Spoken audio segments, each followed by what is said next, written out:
दोस्तों, आज हम जो कहानी आपके लिए लेकर आए हैं उस कहानी का शीर्षक है गांव में आई फास्ट फूड बेचने वाली। अजनबी का आगमन। गांव रुद्रपुर में जिंदगी धीमी और शांत थी। लोग खेतों में मेहनत करते, शाम को चौपाल पर बैठकर बातें करते और रात होते ही अपने घरों में सुकून से सो जाते। लेकिन इस सुकून भरे गांव में तब हलचल मच गई जब एक रहस्यमयी औरत ने गांव के चौराहे पर एक छोटी सी फास्ट फूड की दुकान लगा ली। लोग चौंक गए क्योंकि गांव में इससे पहले कभी भी समोसे, बर्गर या नूडल्स जैसी चीज़ें नहीं बिकी थीं। दुकानदार औरत करीब 30 साल की थी। गोरी चिट्टी, लंबे काले बाल और आँखों में एक अजीब सी चमक। उसका नाम रूहाना था। उसने गांव वालों को बताया कि वो पास के शहर से आई है और अब यहीं रहकर अपना छोटा सा व्यापार करना चाहती है। गांव के लोग पहले तो झिझके, लेकिन उसकी बनाई चीज़ों का स्वाद ऐसा था कि कुछ ही दिनों में वहाँ भीड़ लगने लगी। धीरे धीरे बच्चे, बूढ़े और जवान सब उसकी दुकान पर खाने आने लगे। लेकिन किसी को अंदाज़ा नहीं था कि इस दुकान का रहस्य क्या है।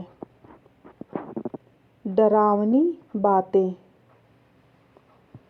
कुछ ही हफ्तों में गांव में अजीब अजीब घटनाएं होने लगीं।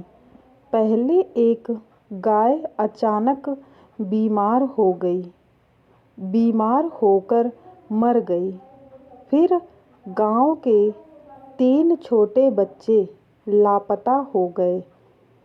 किसी को कुछ समझ नहीं आ रहा था। रात के समय कुछ लोगों ने देखा कि रूहाना की दुकान से अजीब सी लाल रोशनी निकलती थी और कोई अजीब सी गंध फैल जाती थी। एक रात रामदीन काका, जो गांव के सबसे बुजुर्ग थे, देर रात खेत से लौट रहे थे। उन्होंने देखा कि रूहाना की दुकान पर कोई हलचल थी। वे छुपकर देखने लगे। जो उन्होंने देखा उससे उनकी रूह कांप उठी। रूहाना किसी को छुरी से काट रही थी और उसका मांस बड़े बर्तन में डाल रही थी। वे जल्दी से गांव की ओर भागे और पूरे गांव को इकट्ठा कर लिया।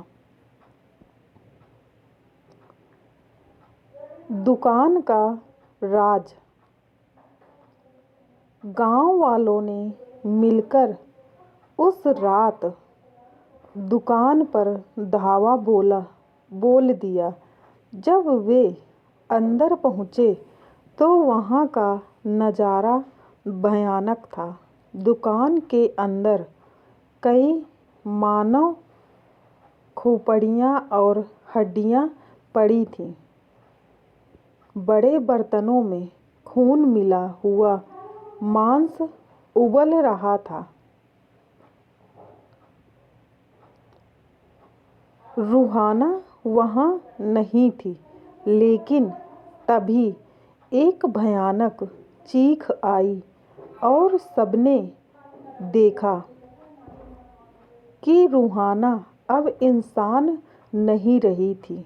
उसकी आंखें लाल हो चुकी थीं, दांत नुकीले हो गए थे और उसके हाथ पंजों में बदल गए थे। गांव वालों ने तुरंत पुजारी जी को बुलाया।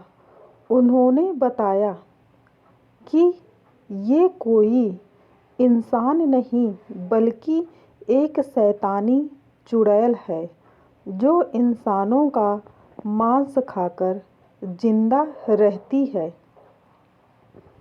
गांव वालों ने मंत्रों से उसकी शक्ति कम कर दी और आग जलाकर उसकी दुकान को राख में बदल दिया। अंत या एक नया डर। जब दुकान जल रही थी तब अचानक एक डरावनी हंसी गूंजी, लेकिन जब आग बुझी तो वहां रूहाना का कोई निशान नहीं था। सिर्फ राख और जली हुई हड्डियां बची थी। आज भी जब रात को कोई उस जगह से गुजरता है तो उसे वहां से अजीब सी गंध आती है और कभी-कभी एक डरावनी आवाज में कोई फुसफुसाता है। दोस्तों, आपको अगर मेरी वीडियो पसंद आई हो तो मेरी वीडियो को लाइक कीजिए, चैनल को सब्सक्राइब कीजिए और कमेंट करके ज़रूर बताइएगा यह कहानी आपको कैसी लगी, ताकि ऐसी ही कहानियाँ रोज़ाना हम आपके लिए लाते रहें और आपका इसी तरीके मनोरंजन करवाते रहें। धन्यवाद।